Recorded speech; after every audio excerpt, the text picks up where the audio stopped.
পরিবর্তিত রাজনৈতিক বাস্তবতা মানতে পারছে না আওয়ামী লীগ, আর দলটির কেন্দ্রীয় নেতাদের অপকর্মের খেসারত দিতে হচ্ছে তৃণমূল কর্মীদের।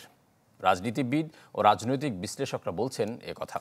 তারা আরও বলছেন, জুলাই আগস্টের গণহত্যার বিচার না হওয়া পর্যন্ত দেশের রাজনীতির স্বাভাবিক ধারায় আওয়ামী লীগের ফেরা কঠিন। শফিকুল ইসলাম সবুজের report. Double million offer Walton fridge কিনে পেতে পারেন 20 লক্ষ টাকা, রয়েছে কোটি কোটি টাকার নিশ্চিত উপহার। ওখানে ট্রাম্পের ছবি দিয়ে কিছু বিশ্লেষণ লোক থাকে, জি, কাউরা যদি বাধা দেয়, জি, তো ট্রাম্পের ছবির উপরে যদি কোনোই করে, ওই ছবিটা আবার তোলার ব্যবস্থা করে রাখবে আগের থেকে, জি, তখন এটা পাঠায় দেওয়া যাবে যে জিনুসের সরকার কি করতেছে দেখো। ছাত্র জনতার তোপের মুখে পালিয়ে যাওয়া সাবেক প্রধানমন্ত্রী শেখ হাসিনা টেলিফোনে নির্দেশনা দিচ্ছিলেন দলের এক নেতাকে, বাধা দে, ওই ছবি যাতে ওঠে তার জন্য আলাদা লোক ধরে রাখবা, ঠিক মতো ছবি উঠাবা। 10 নভেম্বর কর্মসূচি পালিত হয়েছে ঠিকই, তবে রাজপথে দাঁড়াতে পারেনি আওয়ামী লীগ। যে দু একজন এসেছেন তাদেরও হটিয়ে দিয়েছে জনসাধারণ।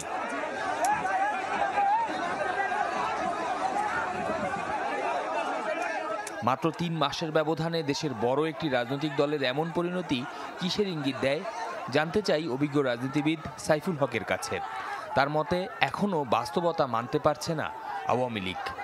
আওয়ামী লীগের এই গণহত্যার অপরাধের জন্য এখনো তাদের কোনো ক্ষমা প্রার্থনা নেই, কোনো অনুশোচনা নেই, এবং কোনো অন্তর্জ্বালা এখনো পর্যন্ত দেখা যাচ্ছে না। বরঞ্চ নানাভাবে উস্কানি তৈরি করবার একটা তৎপরতা এটা আমরা লক্ষ্য করেছি। তার মানে এটার মধ্য দিয়ে আওয়ামী লীগের আরেকবার আওয়ামী লীগ নিজেরাই তাদের রাজনৈতিক মৃত্যুর যে খবর, বাস্তবে সেই খবরটাই বাস্তবে তারা দিল।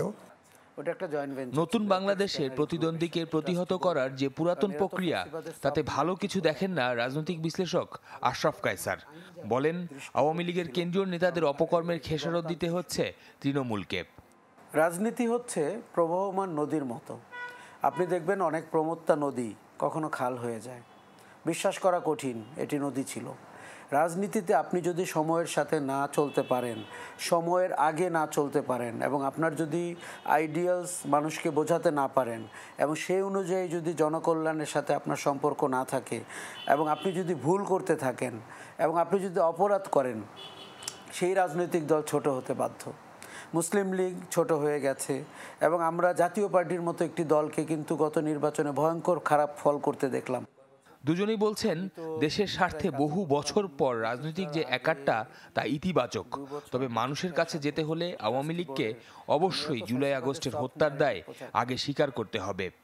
আওয়ামী লীগ তার রাজনৈতিক কবর নিজেই খুঁড়েছে, এখন সেখান থেকে কি করে বেরিয়ে আসবে দলটিকে নিজেই ভাবতে হবে। আওয়ামী লীগ যদি নতুন নেতৃত্বর যদি কাঠামো তৈরি করতে না পারে, আওয়ামী লীগের রাজনৈতিকভাবে পুনর্বাসনের খুব একটা সম্ভাবনা আমি দেখছি না।